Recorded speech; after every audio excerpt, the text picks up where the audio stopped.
Welcome, everyone, to our monthly mindset call.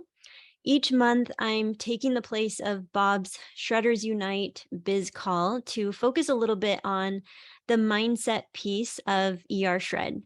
And we've all caught a glimpse of the incredible transformation that happens with Shred. And we are covering the whole spectrum here: mind, body, and soul. When we get our diets in order, we discover such clarity of mind, our awareness is sharpened, and we feel more equipped than ever to tackle the limiting beliefs that are keeping us from showing up at our best. Over the summer, Sean and I had to move out of our home of 16 years, and it was such a huge undertaking.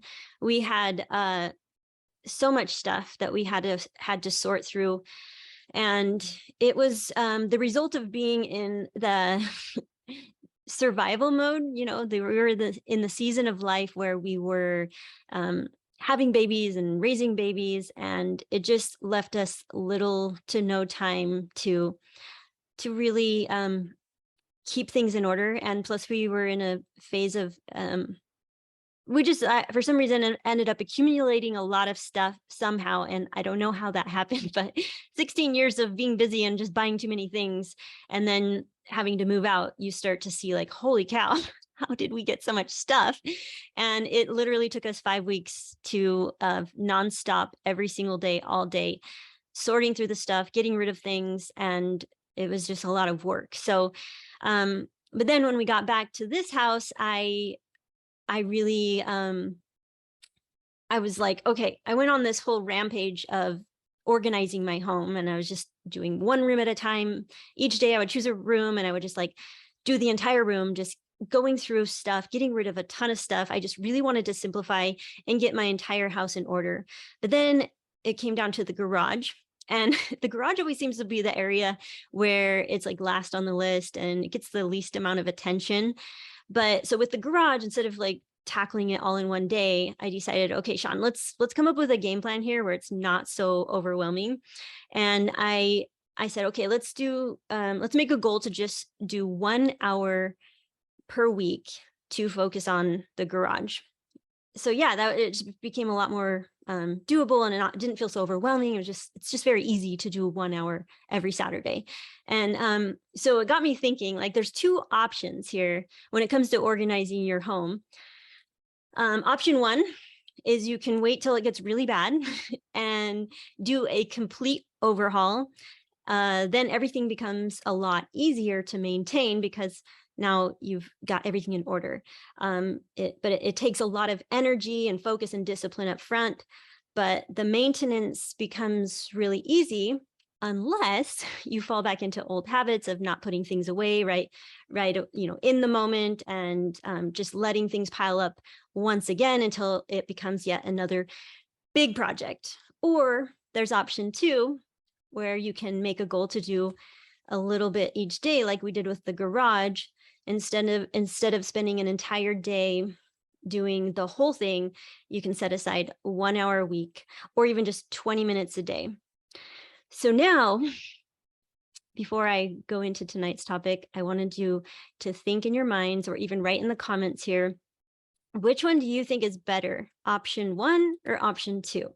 The reason why I'm asking is because to demonstrate how we can easily get sucked into the black and white thinking that one is better than the other. But what if they were both good? What if, like, both options are great when you think about it, right? Neither one has to be better than the other. We can alternate between the two. We can find which option works best for us. But it's just very common for us to think that there's always a right or a wrong way to do things, or it's one way versus another way. One is better than the other. Tonight, we're going to be talking about the all or nothing mentality. The all or nothing mentality is a cognitive distortion that results in depression, anxiety, procrastination, binging, and completely sabotaging our results. or any progress that we have made. It's a black and white way of thinking. It's good or it's bad, it's success or a complete failure. We use the words like always and never, causes you to perceive reality in extremes, and known as the perfectionist syndrome. So one of our fellow shredders, Elizabeth Weaver, pointed out the other day when I posted in the Facebook group about, the all or nothing mentality, I wanted to know who struggles with this. She talked about how we use when describing our diets or goals, we often say things like, oh, I fell off the wagon, or got to get back on the wagon. And she pointed out that there's really no way of describing the in between. So thank you, Elizabeth. That is such a good point. And why don't we have a way of describing the in between? Like, say something like, I'm just walking alongside the wagon, or it would be great if we could use that analogy and build upon it in a way that leaves space for in between. Anyone have ideas on how to use the wagon analogy and describe the in between? That would be awesome. So where does this mentality originate? Where does it stem from? I believe that it's simply the natural evolution of the human experience. When you think about babies, newborn babies, they can only see black and white until eventually they are able to develop the ability to see shades of gray, and then eventually color. And then historically speaking, we come from generations of black and white thinking. We got politics, we got religion. Those are two great examples of how this mentality has perpetuated over centuries. There's the Democrats and the Republicans, heaven or hell, good or evil, true or false, worthy or unworthy. And with politics, there's always a group that thinks that they're right and everyone else is wrong. So it's very much binary, black and white thinking. And even with a lot of Orthodox religions, they believe that they are the ones that have the truth. And, maybe other religions have some truth, but they have the most truth. When you recognize how this mentality is just part of our DNA, all of us come from this, in some way. And it's just really become part of our culture. And it's even bleeds into some of our parenting styles as well. Anyone come from a home where anything less than an A is unacceptable? So when you think about how, this is kind of generations of black and white thinking, and I just see it as natural evolution. We are gradually evolving out of the black and white thinking with the awareness of, where are we seeing things in black and white, and beginning to question all of the reasons why we are so binary in the way we think. And then we become more equipped to seeing more of the in between. So it's a process and it takes time, but as long as we're like aware of it and continue to dive into the reasons why we believe a certain way, then we can begin to make some changes and make some progress there. I think that believing that punishment and shame will keep us from doing bad things, that's kind of what we do when it comes to our diets and different goals. We tend to shame ourselves, or because we think that that's necessary in order to keep us from doing that again, from falling off the wagon or eating the thing that we didn't really want to eat. So we really pile on the shame because we believe that that's the way that you get yourself to make better choices. But we're learning that it's really not sustainable to do that. It may work in the short term, but I think we're realizing now that this way of doing things is not really helping people. It really just keeps people stuck in this never-ending cycle of, we try to be good, we make mistakes, then we the cycle that I showed on Facebook, it's just this never-ending unhealthy cycle that we cannot seem to get out of. This is a funny thing I found online, just comparing what it's like to what we tend to do when it comes to the all or nothing. we make one little mistake and we think, oh, we might as well just eat the whole box of cookies, or we spill a little ketchup on ourselves and we're like, might as well just pour the whole ketchup bottle on my shirt, you know. So it is kind of funny when you look at it in this context. It's like, oh, that's kind of funny. Why do we get stuck in this cycle? Why do we do this to ourselves? And I can think back of my own life a lot of times where I have been caught in the loop of all or nothing. And definitely in my high school years, every attempt I made to diet or lose weight, when I tried to really apply myself when it came to school, I would start out really motivated and excited, and I would just miss one assignment, and I would fall behind because of the one assignment missing, and then I would just give up. I would just throw in the towel, like, it's not even worth trying now. And then I would get bad grades. And then on top of that, I made it mean that I was not smart. So interesting how that happens, where we not only do we like end up giving up so quickly, but then we tell ourselves a narrative about it. And then it just kind of locks in and you believe that for a long time until you start doing some work around it and start diving into the different beliefs that you have. And you're like, wait a minute, where did that come from? And then when I really started to think about, why did I always think that I wasn't smart? And it's because I had the all or nothing mentality. And then I made it mean, so I'd give up, and then I made it mean that I wasn't smart. But really, in reality, it was just because I just thought that I had to do it perfectly. And if I didn't do it perfectly, then what's the point? So it's kind of frustrating, right? That tends to happen to us. Sean was going to come on and share something, but I don't know if he's at football practice with Owen. So he was going to come in and share some of his thoughts around it. Oh, I'm still here. Oh, you're here. Okay. Well, come over. Yeah. Just go ahead and just share what you were saying. Let's fix this. What you were saying yesterday when we were talking about this, and you were mentioning the marathon and to pace yourself. Yeah, no, I've been thinking a lot about this, you guys. Good to be with you guys. Thanks for being here. It's great to see all your beautiful faces. Those of you that are here. I see all the familiar faces. Well, I've thought a lot about this lately. Crystal and I have talked about this a lot, and it applies to both the wellness. It applies to your health journey. And how many times did I push and push and push and push and got myself to a place where I thought I would be happy and I thought I'd be satisfied and I thought I'd be fulfilled, only to find out that in order to maintain that level of what I thought was wellness, and really it wasn't, but in order to maintain that, it was an impossibility.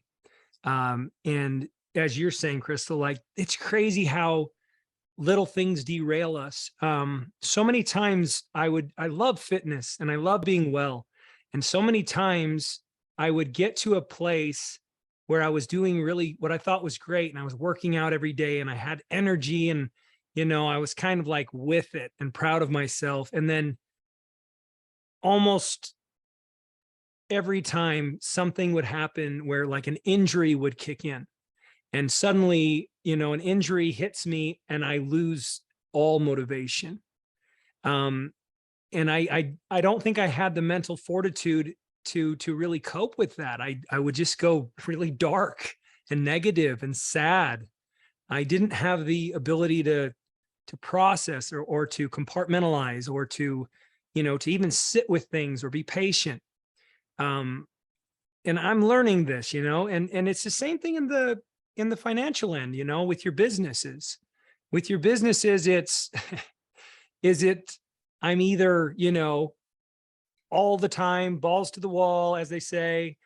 I don't even know what that means, but I don't it's a terrible image, but it's like, I'm all in. I'm all in. We talk about it. I'm all in. My ass is on the line. I'm putting it all on the line.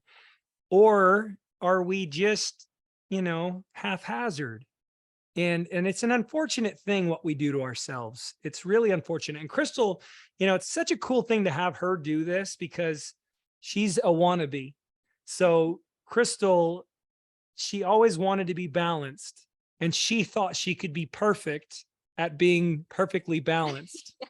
That was her goal in life, Yeah. was perfection around balance. But if you know anything about human beings, we are pure emotion. We're pure hormones. We're anything but balanced, most of us. And but her journey has been such that it's, she's chased that and she's chased that and she's chased that. And I think she's even learning, now in our 40s, she's learning to let things flow as they do, and not force things all the time. And I've noticed this in my life. When I'm forcing things, things don't come to me like I want. When I'm forcing things, I end up botching it. Whereas, as long as I can get clear about what I want, and then I do those things that get me into the right state to where I can receive and where I'm putting out the right energy. And, Susan talked about it recently. She says, you know what, you guys, all I have to do to change the outlook of my business is I have to believe in it. And as soon as I inject belief into my business, all these incredible things start to come to me and happen for me. And so when we think about that, it's like Sean writing a book. I want to write a book. I've got a book in me. But I know for me to write a book, the old way of doing it would be I would consume myself with writing a book. I would lock myself in a room and I would bang this book out and I wouldn't do nothing else until the book is done. Well, that's not going to happen either. That's unrealistic at this point in my life with all these children and sports and everything. And so it's like Crystal's been great for me because she actually is like teaching me to be more regimental and schedule things. And I crave that balance in my life, and I want to be efficient and I want to get the things done that I want to get done. But the all or nothing mentality that I have around writing the book, for instance, it's not serving me. I'll never get that book written if I don't learn some, healthy disciplines And just pacing yourself and being okay with just little increments. mm. So yeah, I'm very grateful for what Crystal's done for me around balance and around this all or nothing mentality. And like it's been a great thing to have her in my life to show me that, hey, like when I built my isogenics business, it was all, and then it was kind of nothing. And that's just not cool. Like that's unfortunately, that's not what I would hope for. Yeah. We want to have it all. And in order to have it all, I think we need to, there's a lot of internal work that's got to be done, a lot of self-awareness, observation, and then we got to apply the things we learn. Yeah. Yeah. All right. Love you guys. Thank you. So now we get to focus on the things that we can do to help, because now we know what the black and white, the all or nothing thinking is. We are very clear on ways that we can get caught in the web of this all or nothing cycle that never seems to actually help us improve. And with ER Shred, that's why Sean and I we have some things we want to be incorporating, being very mindful of how, the ER Shred can sometimes feel so extreme. And we want to make space for the option B. Like I said, with the organizing, there's the extreme version, which is great if you're feeling up to it and you're motivated and you're in the right space or season of your life to do it, then do it. But also there's an option 2. And we want you to know that there is not just one right way of doing this. Let yourself be okay with pacing yourself. And option 2 is great. One little thing a day that you can do, that you can focus on to improve your health, leave it at that. If your life feels so overwhelming right now, let yourself be okay with one thing, like your incubated shake. I'm just going to focus. My goal for the next month is to just replace one meal with my incubated shake, and let it be that. And be okay with that. You don't have to be all in shred 11 days back to back to back to back. It's okay. That's one of the reasons why we wanted to do a mindset call on this, to make sure that you all know that no matter where you're at, it's okay to choose option B. And it's okay to find the in between. It's okay to focus on one new habit and just be kind to yourself. With the shred, also what I like to remind us all is that our goal is to focus on satiation and not deprivation. So if you feel like you are depriving yourself of a lot of things and this feels like deprivation, you're doing it wrong. Because this is about satiation. Put your energy and focus around the satiation, the awareness that this program sparks in you, and how you are learning to connect to your body. This is very much a journey. Like Sean said, we don't need to have this end goal in our minds at all times. Like, we can think about it once and then just focus on the journey, because the journey is actually the most enjoyable part if we can get there. So, some things that we can do is to turn guilt into pride. What did you do right? So, let's take it one day at a time. If you had your incubated shake, yay, let's focus on that and not start piling on the guilt and the shame around the 3 cookies that you ate or the glass of wine that you indulged in. You don't have to put shame on those things necessarily to achieve the results, or to achieve the goals that you're hoping for. It's not necessarily like you're giving yourself permission to indulge, but you just have not much energy around it. Like, yes, you had the 3 cookies. Let's move on. Let's focus on what you did right. And let's turn our mistakes into knowledge. What did you learn? Let that be the goal, because you can always learn something about yourself. What was it that you were thinking at the time, or what was it that you were feeling at the time when you really had the urge to eat those 3 cookies or have a second glass of wine? What was it that you were feeling, and what was it that you were thinking? Were you ruminating over a stressful conversation that you had earlier in the day with one of your children or one of your parents? Are you stressed about something in your life? Are you feeling anxious about something? Are you a little bit depressed?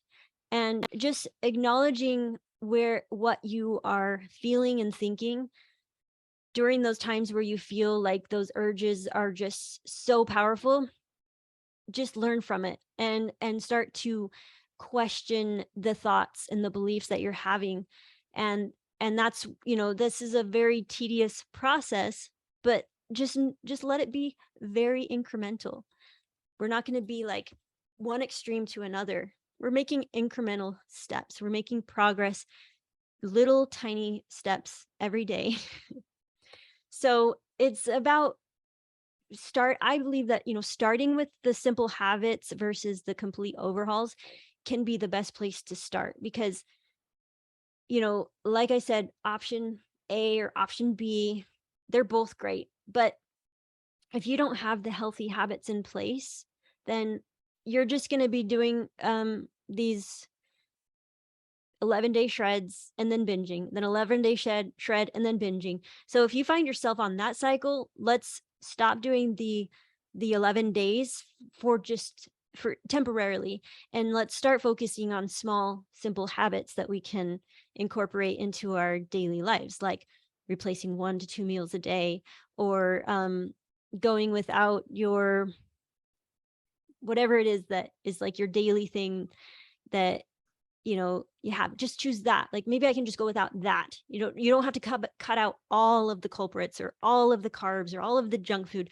but just say, okay, my biggest temptation is this thing, and I'm just going to try to go without that for now. I'm not going to attempt to cut out all the carbs altogether, and just learn about yourself, learn about what causes the urges, what causes you to give in to the urges. Can you sit with the emotion that you're feeling? Did you know that it only takes about 15 minutes for an emotion to pass? Sometimes we're feeling this intense anxiety, and then we're stressed, we're overwhelmed, and then we go and grab the food because it's a habit. We do it and it kind of soothes it, it numbs us a little bit. But if you can sit with that emotion, if you can set a timer, set a timer for like 20 minutes. See if you can just sit with that and feel the emotion and figure out what those thoughts and beliefs that you have that are fueling the emotion, because our emotions mostly come from our thoughts and our feelings. Sometimes it's biology, sometimes we might have a legit chemical imbalance. So our emotions, for the most part, come from our thoughts and our beliefs.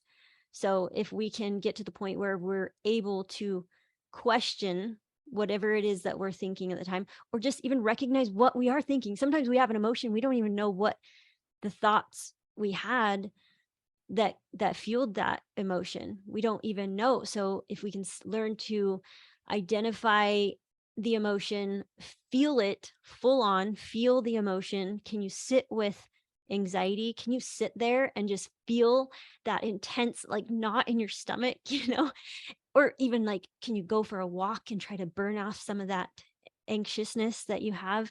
Can you drink a glass of water? Can you go take a nap if you're depressed and you're feeling like your body is just really run down? Can you go do something else that and just set a timer for 15 or 20 minutes and see if you can do that first?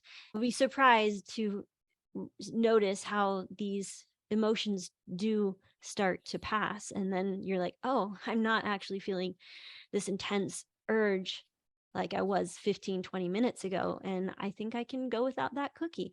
So yeah, it's just about focusing first on the simple habits. If these intense overhauls are causing unhealthy patterns for you, or triggering the all or nothing mentality, and just notice that about yourself. And if this is not good timing, for if you feel like you need to start smaller, then start smaller and know that you are still a success. It's okay. You can do that. And then, like I said, challenging your black and white thinking, questioning your beliefs can be so incredibly powerful.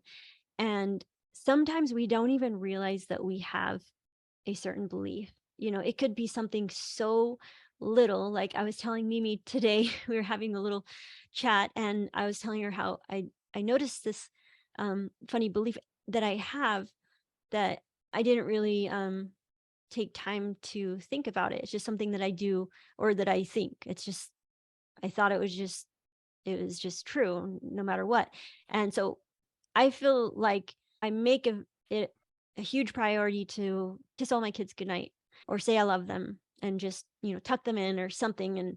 But sometimes, I'll be like in my room doing something, and then I'm getting ready for bed or whatever. And then I go, and like one or two are already fallen asleep. And then I notice that I feel really guilty that I didn't get to kiss them goodnight, or wondering like, oh, is she sad that I didn't come? Was she sitting there waiting for me?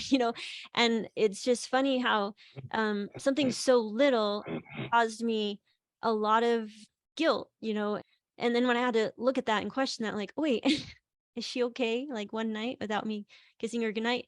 And is that's just some strong belief that I have, that if I don't kiss them goodnight, like, maybe they're not going to know that I love them, or all these funny things that when you start to analyze even just the little tiny beliefs that you have that are causing you some shame or guilt or regret, then you start to find freedom within the unpacking of it all, and just trying to get to the bottom of why do I think that this is so absolutely essential, to the point where I'm going to feel bad about myself if I don't do it.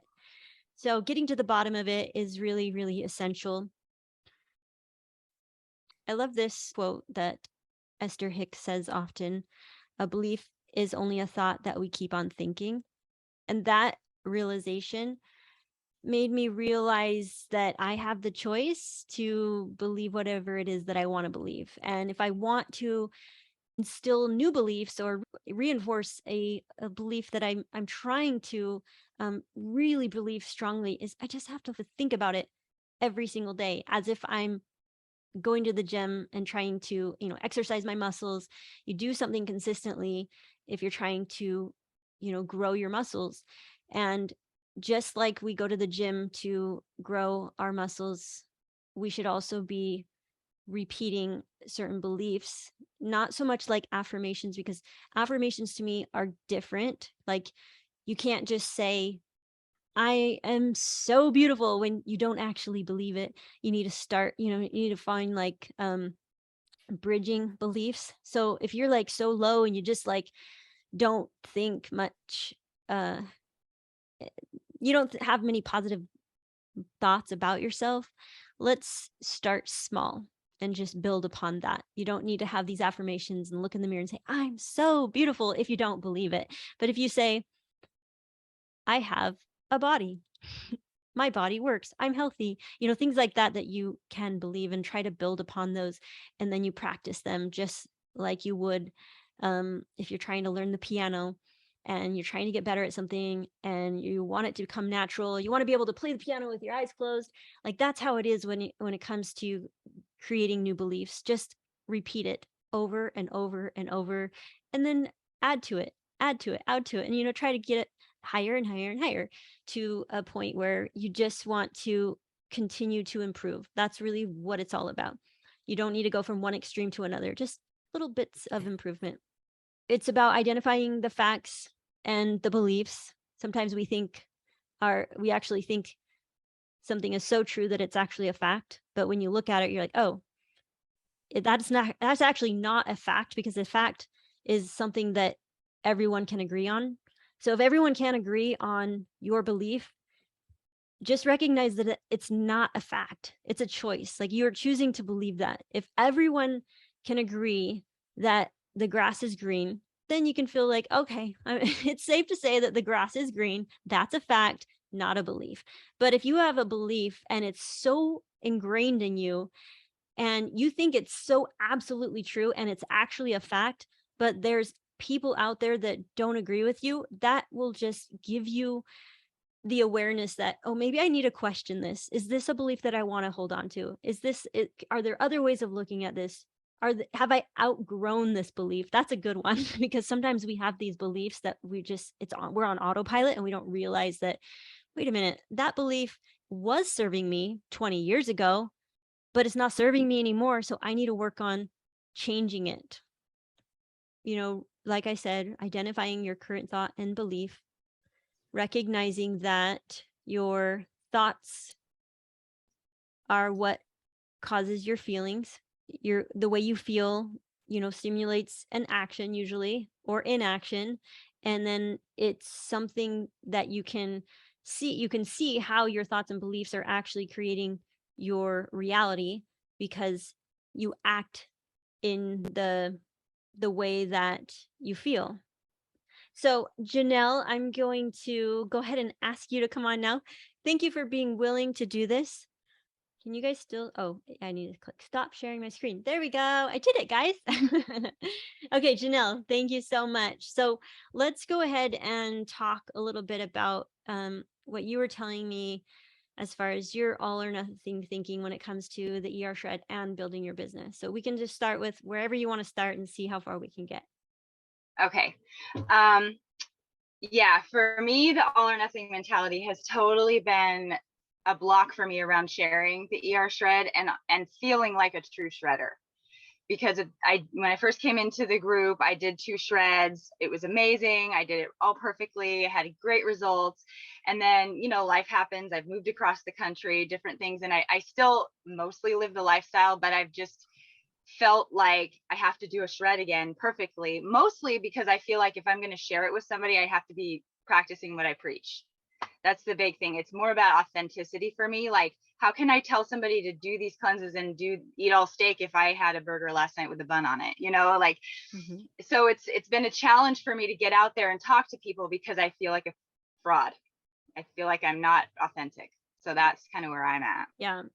It's funny, right? How I have talked to quite a few people who are also in the same boat where they feel like they need to be the poster child of ER shred, which is, and Walking I billboard.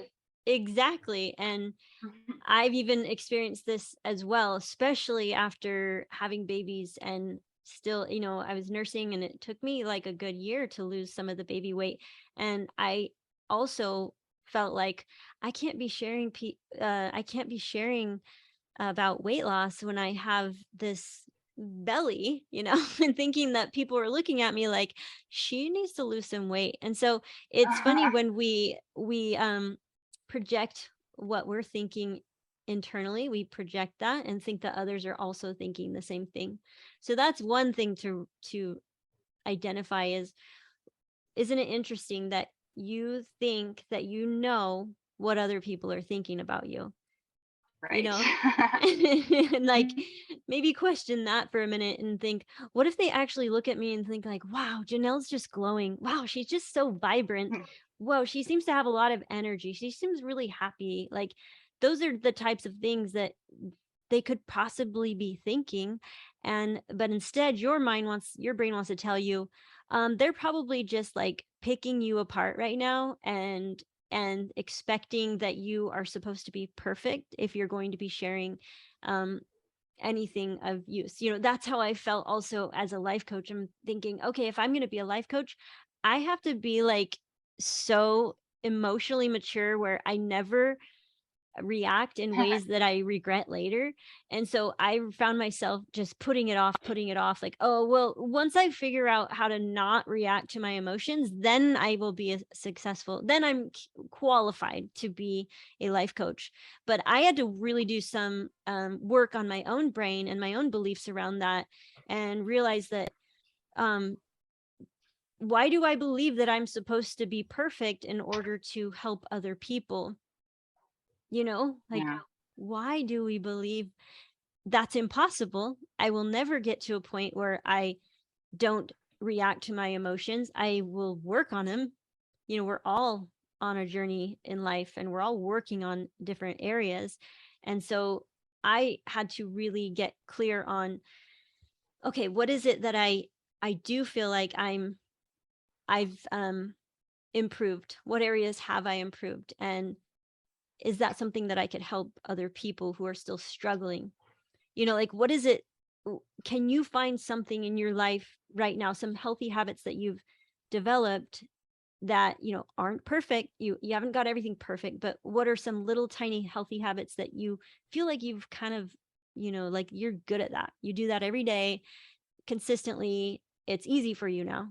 Like, can you think of any specific healthy habits that you have? I think my life is so different every day right now. Wow, I mean,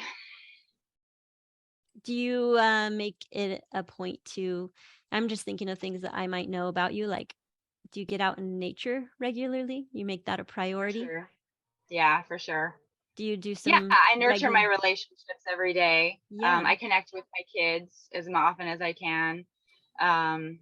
Yeah, I like to organize my spaces and my home. So I'm always working on that. Yeah.